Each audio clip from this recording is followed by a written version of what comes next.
अस्सलाम वालेकुम जी। आप देख रहे हैं हालात। मैं हूं नौशेरवान और मैं मौजूद हूं सीनियर सहाफ़ी सईद चौधरी साहब के साथ। सर कैसे हैं? अल्हम्दुलिल्लाह, दुआएं फर्स्ट क्लास। सर आपने कुछ दिन पहले कहा था कि जब शहबाज शरीफ साहब ज़मानत की दरख्वास्त देने के मूड में आ जाएंगे तो मैं पहले बता दूंगा। हाँ यार, वो ठीक है, वो मूड में आ गए हैं और वो सैटरडे को इम्कान है ये जो ठीक है ना, कमिंग सैटरडे को वो दे रहे हैं, दरख्वास्त फाइल कर देंगे और वो पीर वाले दिन लाजमी तौर पे जो मेरी इतला है कि लाहौर हाई कोर्ट का डिवीज़न बेंच उसकी समाअत करेगा। आने वाला जो पीर है, ठीक है ना, तरीक़ा साहब आप खुद लगा लें, ठीक है ना, उसमें उन्होंने मुख्तलिफ कानूनी निकात उठाएंगे। ये एक ही केस है जिसमें भी उनकी ज़मानत रहती है, वो असासों से ज़्यादा, आमदनी से ज़्यादा असासाजात और ब्लैक मनी को वाइट करने वाला वो जो केस है ना, उसमें तो वो हमज़ा की इसमें ज़मानत हुई थी, लेकिन हमज़ा वाले जो दरख्वास्त मान जिसमें कहा मरकज़ी मुल्ज़म जो है ना वो तो जेल में ही है और मरकज़ी मुल्ज़म शहबाज शरीफ को उन्होंने डिक्लेयर किया हुआ है, इसलिए वो पता नहीं बनता क्या है, लेकिन उन्होंने अपनी लीगल टीम को दे दिया है ना, गोएड नहीं, वकालतनामा दे दिया है, ठीक है ना, पिटीशन तैयार हो रही है, जुमे की शाम को भी हो सकती है, लेकिन क्योंकि जुमे को दरख्वास्त दायर करने का फ़ायदा है कोई नहीं, क्योंकि उसकी समाअत पीर ही को होना है, इसलिए ये सैटरडे को ये दरख्वास्त दायर होगी। और दरख्वास्त दायर करने से पहले जो छोटे मियाँ साहब हैं उन्हें बड़े मियाँ साहब की तरफ से हदायत आई है कि भाई जी बड़ा आराम कर लिया जे, ज़रा बाहर आओ ना, न्याणे ज़रा सासू लैंड दो, ये मामला है सारा। तो बड़े मियाँ साहब ये तो अंदर कुत्ती मार के बैठना चाहते थे ना कि चुप करके दड़ बट जाइए, बैठे रहिए, लेकिन बड़े मियाँ साहब ने कहा भाई जी ठीक है आओ तुसी। वो कहते हैं बीमार शुमार हूँ, कमर में दर्द है वगैरह वगैरह। उन्होंने कहा जी वो कमर दर्द ही बुनियादी ज़मानत लै, तू बाहर आ, फिर इलाज लूज करवा ते काम कर। ठीक है, तो सर इनके बाहर आने के बाद नून लीग का स्ट्रक्चर क्या बनेगा? मरियम, हमज़ा, फ़र्क पड़ेगा सारा। अब सारा बोझ जो है मरियम अकेली ने उठाया हुआ था, हमज़ा तो अब बाहर आए हैं ना, और हमज़ा को उन्होंने पंजाब की हद तक महदूद किए है, और जो मरकज़ी मामलात हैं जमात के वो देख रही है मरियम, दीगर रहनुमाओं की मुशावरत से और बड़े मियाँ साहब की मुशावरत से। अब जो सदर हैं वो तो हमज़ा मियाँ शहबाज शरीफ है ना, तो वो जब सदर मौजूद होगा तो फिर मरियम थोड़ी सी वो पीछे हो जाएंगे। और लेकिन ये कोई ऐसा नहीं है कि वो जनाब इसलिए बाहर आ रहे हैं कि मरियम बहुत आगे निकल रही थी तो रोक लीजिए, ऐसी बात नहीं है। वो बड़े मियाँ साहब ने कहा कि भाई जी बस करो, बाहर आ जाओ, ओके ट्राई करो बाहर आने दें। तो वो ये चलता रहेगा सिस्टम इसी तरह। तो और उनका बयानिया जो है वो पहले की तरह नहीं होगा, नरम नहीं होगा। नहीं, नरम नहीं, यानी ये नहीं होगा कि बीच में वो दाएं को निकल जाए और वो बाएं को, ऐसे नहीं होगा। अगर ये दाएं को निकल रहे होंगे ना शहबाज शरीफ, तो समझ लें कि बड़े मियाँ साहब भी कह रहे हैं कि दाएं को निकल जाओ, पतली गली में निकल जाओ। अगर ये डट के सामने खड़े हैं तो इसका मतलब बड़े मियाँ साहब ने कहा कि डटे रहो, यानी लाइन वही होगी जो मियाँ साहब बड़े मियाँ साहब देंगे। और अगर ये कुछ करेंगे, कोई भी बात करेंगे ना, उसको आप समझ लीजिएगा कि इसको तईद हासिल है मियाँ शहबाज शरीफ की, मियाँ नवाज शरीफ की, सॉरी, ठीक है ना, वो नाम गड़बड़ हो जाते हैं बात का, पिछली दफ़ा भी ऐसे हो गया था। यानी सुबह दिन में जो बयानात आएंगे वो रात को मुशावरत हो चुकी होगी उन पे।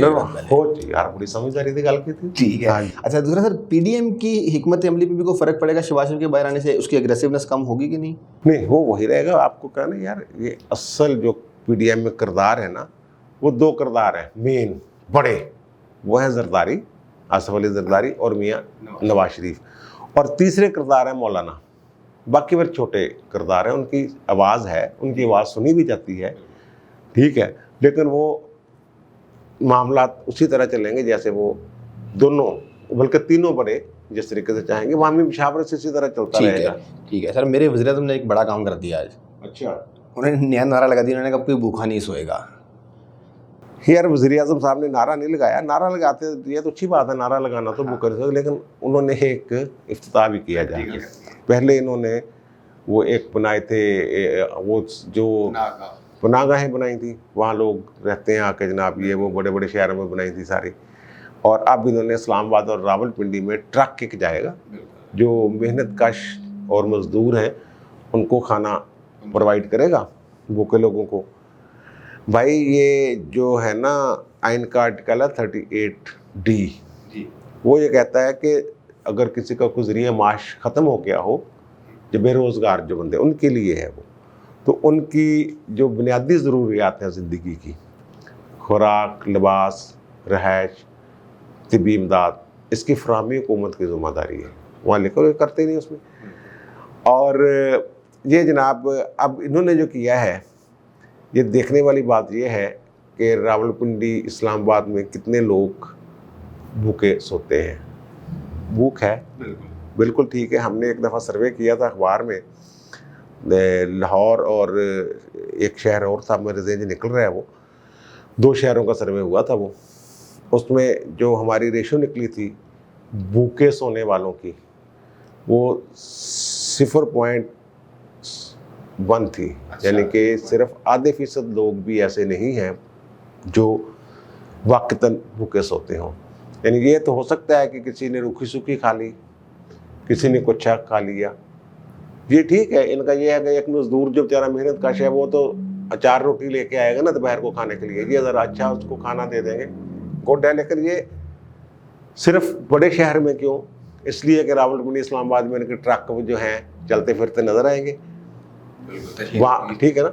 अब जो पनाहगाहों की बात आपने की है, आपने बहुत पहले एक सर्वे किया था, ठीक है ना, तो वहाँ मैंने भी सर्वे किया है। वहाँ भाई जी सबसे ज़्यादा तादाद पता किन लोगों की होती है? जो ड्राइवर होते हैं, सामान लेके आते हैं, रात उन्होंने गुजारनी होती है वहाँ। पहले वो मंजी होटलों पे 10 रुपये 20 रुपये किराया दे के 100 रुपये, ठीक है ना, वहाँ रहते थे। अब वो यहाँ आके रहते हैं, ठीक है ना।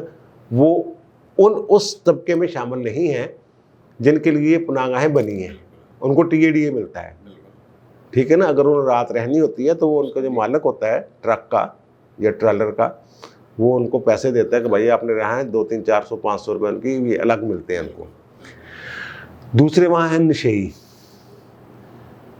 और भिखारी, जिन भिखारी जो भीख मांगने को कानून हमारा मना करता है, सायम कर रहे हैं, वो वहाँ आके ठहरते हैं, ठीक है ना। और नशेई की शायद मैंने बात कर दी है ना। नशेई जो असल हकदार हैं वो वहाँ बहुत कम होते हैं। नाजायज़ सहूलत का नाजायज़ फ़ायदा उठाने वाले लोग ज़्यादा हैं, ठीक है ना। तशहीर ज़्यादा है, काम कम है। भाई असल में जो भूख है, पाकिस्तान में भूखे लोग वहाँ सोते हैं जहाँ कहत पड़ता है, चोलिस्तान और थर वगैरह में।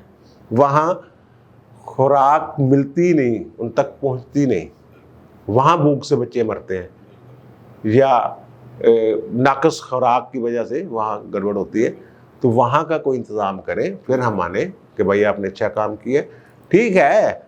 ये इसको हम बुरा नहीं कह रहे, लेकिन इतना अच्छा काम नहीं कि वज़ीर आज़म 3 घंटे वहाँ ट्रक के इर्द गिर्द घूमता रहे और वो देखता रहे। वो रूहानी सी मेरे ख्याल के वही चक्कर रूहानी असल मामला कोई हो रहा है। लेकिन इससे बेहतर था कि यहाँ पे जो 2 ट्रकों पे पैसे खर्च हुए, इतनों में थर के 10 खानदानों का भला हो जाना था।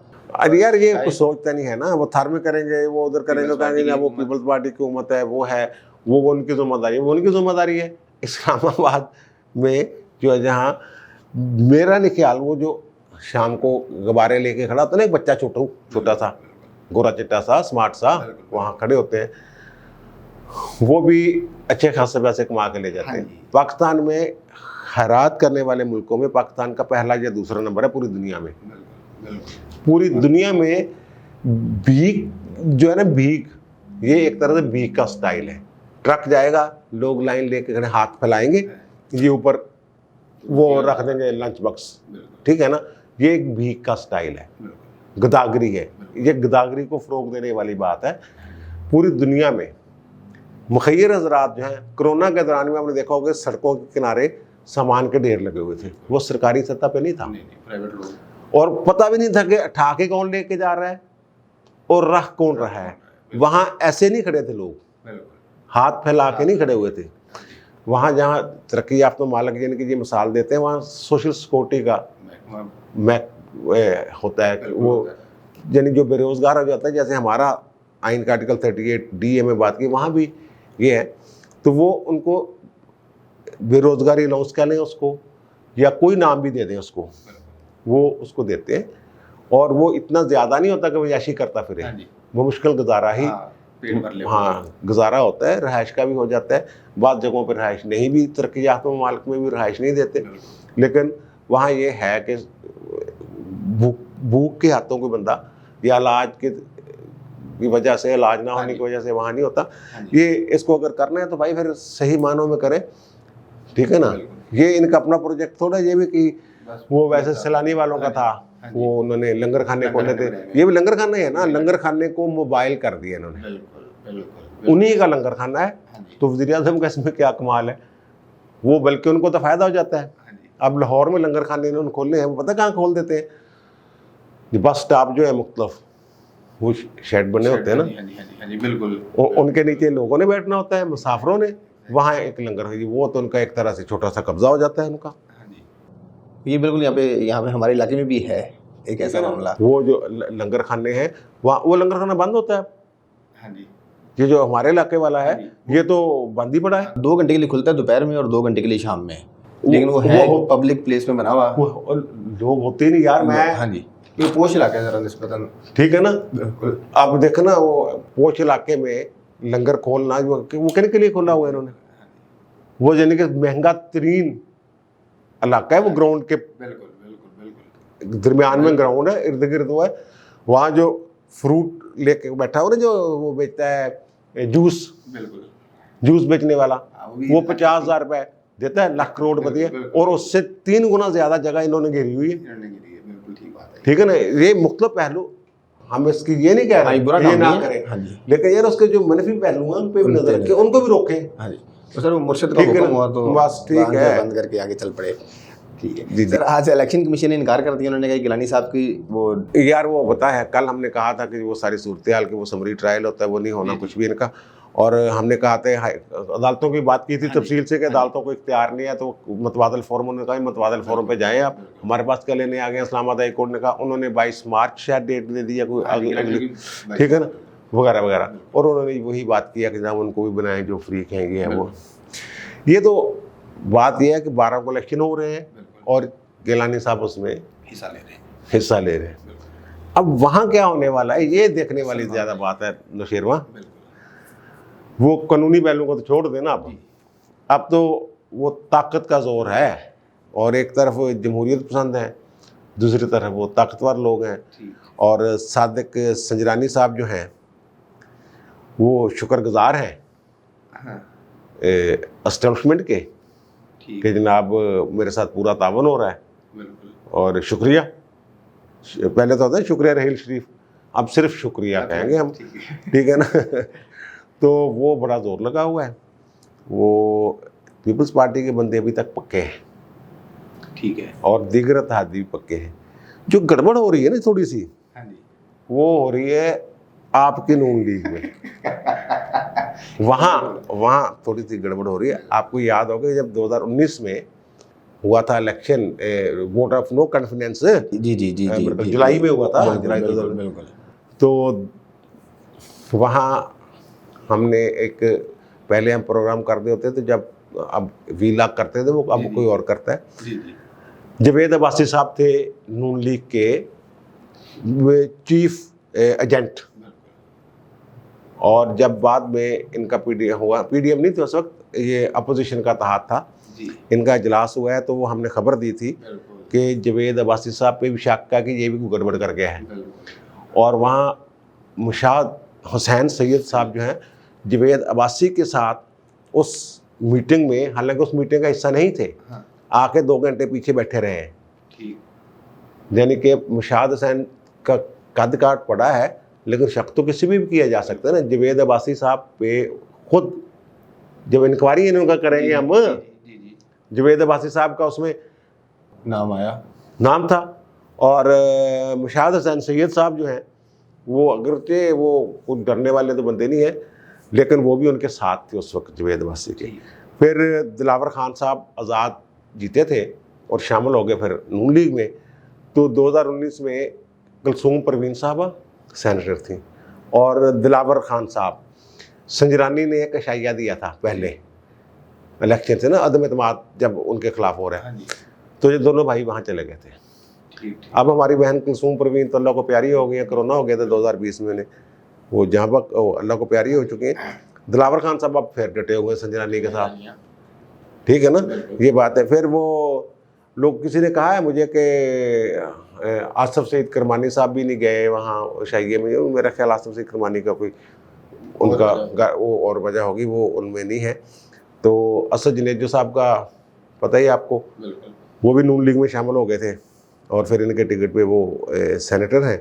उनका अपनी बहनों के साथ, 3-4 बहनें हैं उनकी, उनके साथ जायदाद का पड़ा रहता है, ठीक है ना। फिजा जुनेजो यार हमारी साहबा के सेनेटर, इनकी सिस्टर जुनेजो साहब के बेटे है ना, बच्ची हैं ये, ठीक है ना। तो वो उनको रहता है कि मुझे हरासा करता है, जान से मार देगा वगैरह वगैरह। केस भी चला है, हाई कोर्ट में भी चला है, वो सुप्रीम कोर्ट में भी आई थी वो बहनें कि जनाब ये वो इसने जाली डीड बनाई हुई और ये वो। फिर ऐसे जो मामला होते हैं ना छोटे मोटे, तो फिर वो प्रेशर तो बन ही जाता है ना, ठीक है ना। ठीक है। कल शिबली फराज साहब ने कहा कि अब हम हाथ बांध के नहीं खड़े होंगे और बाय लॉ नहीं चलेंगे, इसका क्या मतलब हुआ? यार यानी फाउल खेलेंगे, यानी दादली करेंगे, दादली करेंगे, एलानियाँ करेंगे, खरीदो फरोख्त करेंगे, सारा कुछ करेंगे। ये कल उन्होंने उनका अगर इनको बाल हाथ से रोकने की इजाज़त है, हाँ जी, यानी फाउल खेल तो हम क्यों ना करेंगे, ये उन्होंने कहा कि हम भी फाउल खेलेंगे। हाँ जी, लेकिन वो रोला बड़ा पड़ गया। हाँ, लेकिन और सुबह फिर उन्होंने कहा कि कानून के दायरे के अंदर रहता है, कानून के दायरे के अंदर रह के क्या है, कानून के दायरे के अंदर ये किसी से वोट मांगना या अपनी पार्टी की मंशा के बरक्स किसी को वोट देना कोई गैर कानूनी काम नहीं है।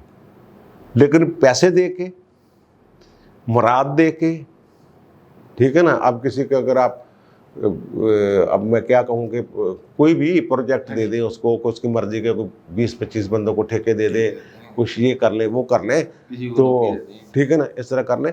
लेकिन ये है कि अल्लाह करे कि वो दिलावर खान तो खुल खिला के सामने हैं, और दिलावर खान के साथ जो दोस्त फिरते हैं, एक आध दो हो गए, तो 51 इनके पास है। अपोजिशन की बात करूँ, PDM इनके पास 53 गिनते हैं ना। नून जमात इस्लामी चले गई, लैदा कर लें 50, साकडार चले गया, अब रह गए 51 दिलावर आउट निकल गया, अब रह गए 50, दिलावर चले गया उधर, उनके हो गए 48। जमात इस्लामी भी उधर चले जाएगी मेरा ख्याल है, 49, ठीक है ना। एक आध जो अभी हमने 2-3 नाम लिए हैं, इनमें से कोई इधर उधर हो गया तो संजरानी साहब, हमने तो पहले कहा संजरानी एक मजबूत उम्मीदवार है। ठीक है सर, 51 लेना ज़रूरी है? यार ये ना बड़ा मिसपरसेप्शन है, वो मैं देख रहा था, बड़े बड़े जय्यद किस्म के जो साफ़ी हैं वो कह रहे थे जनाब 51% लेना ज़रूरी है। अगर 51% नहीं लेंगे तो रन ऑफ इलेक्शन होगा, बार बार इलेक्शन होता रहेगा जब तक 51 नहीं हो। ये गलत है, ये गलत है। जो अक्सरियत लेगा उसमें वो है, आइन का आर्टिकल है 60 पूरा, ठीक है ना। वो ये कहता है कि जब पहला हाउस होगा वो अपना हलफ उठाएंगे, हलफ उठाने के बाद अपने में से एक को चेयरमैन और एक को डिप्टी चेयरमैन, अपने में से यानी जो वहाँ मौजूद हैं उनमें से एक को, जिसको अक्सरियत मिल जाए, खुफिया बैल्टिंग होती है, ठीक है ना। अब फ़र्ज़ करेंगे वोट कास्ट होते हैं 80, जो 41 ले गया वो जीत गया। इसमें 51 वाला चक्कर नहीं है। स्पीकर में भी यही है, स्पीकर में भी जो अक्सरियत, ठीक है ना, वहाँ जो मौजूद है उनमें से अक्सरियत, ये सिर्फ वज़ीर-ए-आज़म के लिए है। एक वाहद ओहदा है जिसके लिए यह है कि उसके 50% से ज़्यादा वोट लेने ज़रूरी हैं, यानी सीट जितनी सीटें हैं उसका 50 से ज़्यादा, यानी 342 सीटें कौमी असम्बली की, तो 172 ज़रूरी है लेनी। इसमें 100 सीटें हैं, 51 लेना ज़रूरी नहीं है। इसमें अक्सरियत, अरकान की अक्सरियत, सीटों की अक्सरियत नहीं है, इसमें अरकान की अक्सरियत है, ठीक है ना। ये इतना थोड़ा सा है मसला ये। ठीक है सर, कुछ दिन पहले हमने बात की थी कि वो पंजाब हुकूमत ने कैंसर के मरीज़ों का जो मुफ्त इलाज है सरकारी हॉस्पिटल में वो बंद कर दिया। हाँ यार, वो खबर थी तो हमने वो दी थी, हमने अपील भी की थी, रिक्वेस्ट भी की थी। वो सोशल मीडिया पे बड़ा रौला बना रहा है इस इशू का, और उन्होंने मुजाहरा भी किया बेचारों ने, जो हाँ जी, आज मेट्रो रोक दी। लेकिन उस पर ये हुआ कि ये बात पहुँच गई है हमारे हैंडसम वज़ीर-ए-आज़म तक, उन्होंने भी नोटिस लिया है और बुज़दार साहब ने कह दिया है ये एक अच्छी खबर है। उन्होंने कह दिया कि बहाल करने के लिए वो उस कंपनी से दोबारा तजदीद करनी पड़ेगी। माहदा जो है वो उनके साथ जो था पब्लिक प्राइवेट रिलेशनशिप में वो था, तो वो कर लेंगे। तो उम्मीद तो है कि इंशाल्लाह ये जो इन्होंने किया है तो वो बहाल। हाँ लेकिन ठीक है, लेकिन बेहतर होते हैं कि काम रोक के चपेट खा के फिर सीधे होने से बेहतर है कि ये अच्छे यार काम ये बस चलने ये दें। वो इनको उसमें वो ये तो है ना, ये तो नहीं होता ना कि मरीजों का एक ट्रक आता है उसके ऊपर लिखा होता है कि जनाब हम इनको कैंसर के मरीज हैं, इनके इलाज के लिए लेके जा रहे हैं। ऐसा तो नहीं होता, तशहीर तो होती नहीं है, वो तो चुप चुपीते काम होता है, दवाओं वाला काम होता है। वो हमने पहले कहा दवाएं लोग देते थे, दवाई इनसे लेते थे, दवा उनको देते थे, शहबाज शरीफ को दे जाते थे। ठीक है, इस बात का गुस्सा था कि सानू दवाओं में नहीं देंगे यार। ठीक है ना, तो ज़ाहिर अब जब किया है तो जब नेमत छीन ली जाती है तो फिर एहसास होता है कि यार मेरा देने वाला तो ये है, ये ने अब वो कहेंगे जनाब हाँ बेटा देखो हम मैंने कर दिया तुम्हारा।